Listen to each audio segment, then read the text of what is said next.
Hey guys, how are you going and welcome back to the channel. Now, today's interview is with Mike. He is a Londoner working in the public sector, and this is his answers, I suppose, to my interview style chat, just speaking to him and finding out about his situation during lockdown. I hope you enjoy it. If you do, please be sure to give me a thumbs up on this video. Subscribe to the channel as we have got new interviews, I suppose, coming up every single night at the moment.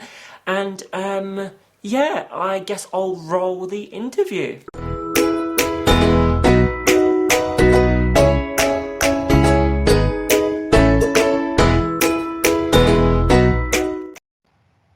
Yeah, we've got a little. Yeah, recording the call. We're Perfect. Okay. So I suppose with these, the whole point I'm doing this basically is because we're all in a situation where we're in lockdown. COVID's affecting us all, but it's affecting us in different ways. Like, we've all got our story, and kind of I just want to hear different people's stories and kind of tell them and maybe put them out in the world, because maybe not everyone understands how everyone else's story is and whatnot. So thank you very much for doing this and being part of the series. So first of all, just tell me a bit about you, who you are, a bit about your YouTube channel and stuff like that, and then we'll kind of go deeper into it. Well, what's to say about me? I'm a Londoner. Lockdown's kind of turned everything upside down, and the vlog is very much born out of lockdown, just lockdown fever. There's nothing to do really, is there? Something I've always wanted to do. My partner and I, we started an Instagram account together, and it just kind of evolved from there, really. And it certainly passes the time, gives us something to do, and also it's a great way to connect with people, as you say.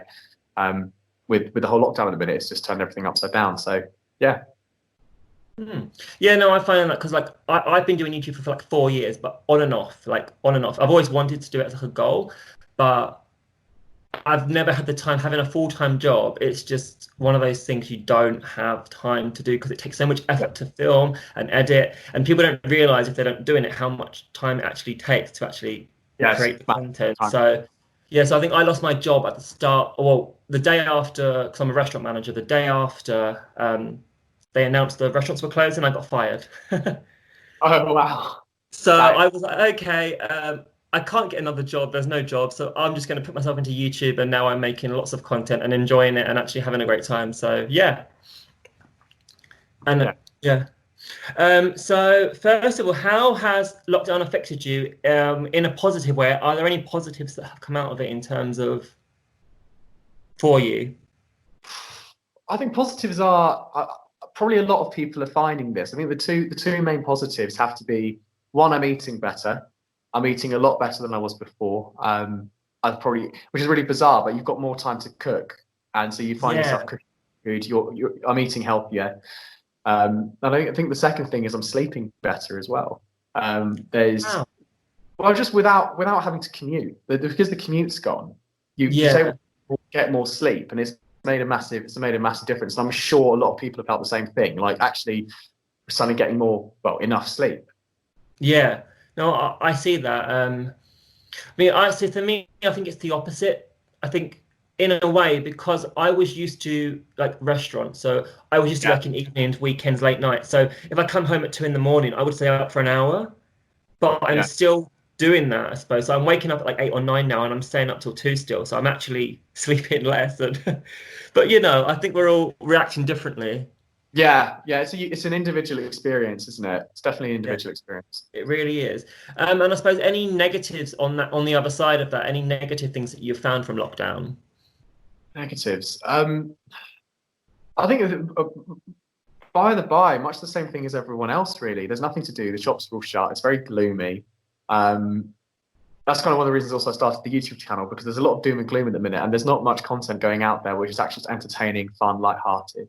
But there's a lot of doom and gloom at the minute, isn't there? For good reasons. Obviously, the coronavirus is very serious. I know you can make jokes about it and so on, but it is serious. And so the biggest negatives. I mean, the biggest negative for me is I've dislocated my shoulder, which isn't really coronavirus related. Oh, okay. But obviously that is, if you're talking about the last 6-7 weeks or so, that's kind of the one thing. So for my experience is a bit unique. And it has certainly been an experience dealing with actually, to to be fair, if I was ever going to dislocate it during lockdown's probably the best time to have done it if it was ever going to happen. Well, yeah, at least you're able to. So what was your job again? Sorry. So I work in the public sector. So you can't actually do your job then. So you're like me, sitting at home with not much to do. Yeah, I do. I'm stuck with not much to do. Yeah, in a nutshell. Okay, so I suppose this is good then because you haven't had to go to work, you haven't had to take the time off for it and whatnot. So in that aspect, for you, I suppose it's probably. I mean, it's not ideal dislocating your shoulder. No one wants to do that, but yeah, as you said, it's the best time to do it. If it was ever going to have to be done, I mean, at a time where it can't do, or at a time where there isn't as much going on, it's especially not having to commute. It certainly helps getting enough sleep. Part of the lockdown, I think one of the key things that the lockdown has done and changed in my life is it's led to me and my partner moving in together. And she's absolutely fantastic. Without her, it would have been so much more difficult with the shoulder. But yeah, that's probably the biggest change really is we've moved in together. That's a positive coming out of it then, because I know a lot of people have like not done it because they're like they live in two houses and they've stayed apart and it's been really hard. So I think, and I suppose it tests you as well because obviously you've not done that before. So if it's going to work, it's going to work now, and hopefully it is. Yeah, no, I'm a very very lucky man. She's definitely the brains and the beauty of the two of us. But yeah, no, it's been a massive positive. And I think if you can be happy together during the lockdown where you're in each other's faces 24/7, then I think So no, it's really good. And I think it just, I think I've touched on it in one of my videos as well, to be fair, but it's something that a saying which I grew up with, which is you can't necessarily control the circumstances you're in, but you can 100% control how you choose to react to them. And I think that's really powerful because that puts the power back in your hands. Yeah, that's a really powerful phrase, actually. Yeah, like it's true. Like we can't do anything about it, but we can just do what we can do in the moment to kind of make it the best kind of scenario. Exactly. Whether you take it with a smile or with misery, it's not going to change the fact that this is happening. Yeah. And yeah, it just puts the onus back onto individuals to put their own foot forward. Yeah. Perfect. Okay, so what's the one thing that you miss from the old world or the outside world, however you want to put it? Like, what's the one thing that you kind of are missing? It's just going out on a night out, 100%. Missing the gym as well, to be fair. But just going out on a night out with the girlfriend, with some friends, and just having a good time. I think that's probably the main thing. Yeah, I think we're socially I think we're socially grouping in different ways now. Like we're all doing these Skype and Zoom calls and like doing drinks at night time and stuff. And I mean, I've started hosting a weekly quiz on my YouTube channel purely because I'm like, I've got nothing to do. People want to do something, so I think we're being more creative with that. But yeah, I miss just that interaction, going and seeing people, giving someone a hug. Just those basic things that you can't do now. Yeah, even that, the physical contact. I'm almost certain that after the lockdown ends, and it will end at some point, I hope. But when it does end, things like handshakes and stuff might just permanently, just within our culture, just be one of those things that's always sidelined because we've had it, battered into us. Yeah, I agree completely. I think kids will struggle the most because children now are being told do not do that, and children obviously react in a way that. Yeah. Like it's so much more, they learn so much more. The younger you are, the brain does stuff. So I am concerned that we're going to have a generation of children that don't want to touch each other. And oh, indeed. But we just have to see what happens, Yeah, hopefully we'll come out with this and it'll all be better, and we'll move on with our lives, and that'll be that. But yeah. Okay, what's the I suppose the strangest or the weirdest thing that you've kind of done that you wouldn't have normally done with lockdown being here? I've tried alcohol-free beer. Okay, did they run out of normal beer in the shop, or was it just like they'd run out of in one of the off licenses around the corner from my house, they'd run out of normal beer and they had to sort of trade alcohol-free beer. And it was actually very, very nice. It tastes different to normal beer. It's just basically like a wheat drink, wheat drink. Yeah. And it's actually quite nice. And it's something I would have to say that's the strangest thing. I was walk into an off license. I think this must have been couple of weeks ago now, to walk into an off license and see things have been sold out, so not sold out and untouched, but the alcohol had just been gone. That was very, I've never seen anything like that in my life before. It was very strange. Yeah, it's kind of like a, like all these things, like we've run out of like bread and milk or eggs, all these things, but like alcohol, I think it's getting us through this in a way. Like, I know I'm not drinking more as such, but when I'm drinking, I'm having a few drinks because I'm like, well, I can't go out and have those drinks, so I'm just having them at home. So not having it, it's like, what do I do now? Like, okay, I'll try this and hope for the best. No, indeed. But there's so many strange things, isn't it? Like life has been turned upside down. Seeing people with masks, for example, before the lockdown, if you saw groups of people with masks in the street, you perhaps think that they're up to no good. And now it's just become overnight. It's now become the new normal, which I think is really bizarre and strange. Yeah. I agree. Everyone is wearing them, but not everyone's wearing them, and it's very inconsistent as well. I see groups of people where half of them are wearing them and half of them aren't, and I'm like, I feel like some people don't understand how they work in a way as well. And I think we do need more education on certain things, because I think it's very kind of like just there rather than this is how it should go kind of thing. Yeah. I think the funniest things I've seen, I remember going into the shops and I saw someone with the medical mask, but just over their mouth and not their nose, because they were struggling to breathe. I overheard them saying on the phone. Which I found very amusing. You are seeing some people with very funny ways of wearing masks, which you can. Yeah. I'm not a medical professional, but you can look at it and you think, well, that's not going to protect you, is it? I have seen certainly some sort of funny sides. Yeah, I think we will get there, and it will kind of be a normal soon once we all know how to follow these things in a way that's kind of back to the new normal. I suppose it's going to be, because it's not going to be normal for a while, is it?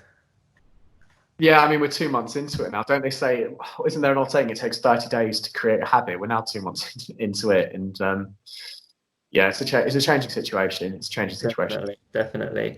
Okay, so when this all happens, when we go back to normal, what's the first thing? I mean, you've already probably touched on this, and I'm assuming you're going to say what you're going to say, but what is the first thing that you're going to do? Actually, you know what? The first thing I'm going to go do is I'm going to go visit my brother. I'm going to hug my family. That is the first thing I'm going to do. That's so nice. Yeah, I think, not seeing family. Really, really drunk in bars. Oh, yes. But, yeah. The first thing is going to be I'm going to go hug my family. I think everyone's feeling it. The isolation and yeah. Yeah. Are you close with like your brother and stuff? Like, would you normally see him fairly often, or?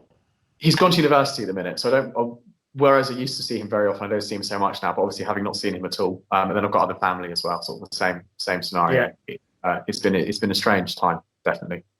Yeah, I think for me it's a bit different because I live in Birmingham now, originally from London, and I've got no family up here, so I go to see them once every 4 or 5 months anyway. So it's like I'm not quite at the stage where I need to see them yet, but we'll see when it gets there, if I can and whatnot and stuff. Okay, one more question. I'm going to touch on this slightly. So Boris's speech last night, what's your thoughts on it? Are you glad that what we're moving forward with and the scale that he's kind of put out there? What's your thoughts and opinions on it? I don't really have an opinion on it because I work in the public sector. I can't really comment. Okay. Yeah. On politics, but all I would really say is it is an evolving situation, obviously. Yeah, I think, for me, I think that they've done it in the right way. They've kind of said, we're here, and they've kind of put a structure out there so that we're all aware of where we need to be now. And I think that's important for us, like as people that can actually go, oh, okay, so we're at that stage. We'll be at this stage soon. And it's kind of like we've kind of got like an end goal almost. Like if we maintain and follow what we're saying, we have got an end goal. Like, the ideal situation is pubs and bars will be open in August, and that will be lovely. And hopefully that does happen. And if people follow this, I think we might. August would be fantastic. So you'd at least, especially with the bars and stuff, you'd at least get the last bit of the summer. Yeah. Which would be nice. And certainly, I think you hit the nail on the head there, really. The more people that follow the rules, the sooner this will all be over. Yeah, definitely. And one final question then. What are you going to miss about lockdown? Is there anything that you're actually really enjoying that might not be there or might evolve once this happens, once this changes and we go back to normal? Gosh. So in London, and I'm sure other people notice the same thing, traffic's gone down, the air is clear. You can actually physically. Now, I've spent my entire life living in London, so it's very, very bizarre feeling for me to actually, because I've got used to the air, but you can actually feel that the air is cleaner. You can actually feel it. That's really interesting, because I mean, I lived there until I was like 21, something like that. So most of my life was spent in London as well. So actually hearing someone else say that actually it feels clean is quite interesting, because yeah, you wouldn't actually suspect that it would feel any different. You know what I mean? Like on a normal scale, like you wouldn't say. Yeah, no, I know what you mean. I mean, for me personally, I've noticed it's been cleaner. You can feel it's cleaner. You can see more stars at night, for example, which is they're all different stars. Wow, really? See, that's yeah. I suppose, yeah, because you haven't got the pollution in the air, like it is clearer at nights and stuff. And obviously you've got the floodlights, you don't get that many anyway. So I suppose, yeah. Yeah. No, I did a time lapse on my phone, I think a few weeks ago, when there was a few days ago, where there was the meteor shower going by, and it was, I've never seen anything like it before really in London, to get that kind of it wasn't spectacular. It wasn't like a beach in New Zealand in the pitch darkness, but for a city like London to have a view of the night sky like that was really sort of, so that's something I probably will miss, is the cleaner air, less pollution, the less traffic, fewer cars on the road. Then obviously, I'm also a realist. This is a city which is, I think, 25 miles wide, and it's got a population of 8 million. All of them are working. So realistically, when the lockdown ends, it is going to all come back to how it was. So it's definitely something I'm going to miss, 100%. Perfect. Well, thank you very much for taking time out of your day to just answer those questions and talk me through your situation in lockdown. Quite interesting opinions there, and it's good to hear that we are similar, but we're also different in a lot of ways. So yes, thank you for that. Just before we go, do you want to let everyone know here on my channel what your channel is, what your channel is about, just so that if they like you as a person and want to head over there and check your channel out, they can do? Well, no, thanks very much. Thank you so much for having me. Yeah, so my channel I do with my girlfriend, it's called Chocolate and Wine Times. Just put it into YouTube and you'll find it. It's a baby channel at the minute. It's just a vlog that is following our life in lockdown, with bits and pieces and trying to make entertaining videos every week. If you like them, leave me a like. If you dislike them, hey, look, all publicity is good publicity. So I'll take it where I can. But yeah, check it out. And thanks again so much for having me. It's been an absolute pleasure. Awesome. Thank you so much, and have a nice day. Thank you very much. Good. Take care. Bye-bye. Bye. Well, that was Mike's interview. There's some very interesting points in there, and I think on a lot of aspects, we were on the same page. There were some slight differences, which I think is good, and it just shows that we all have got a different story.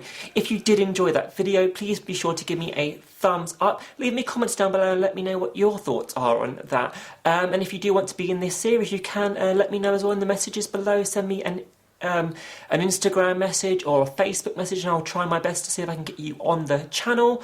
If you want to subscribe to my channel, I will leave the link, it's just below, as you know, and I'll pop the subscribe details of Mike's channel down there as well, Chocolate and Wine Times. So if you want to go and subscribe to him, I will leave that all down there below, and that's it. That's the end of this video. We'll see you tomorrow for another interview. Bye, guys.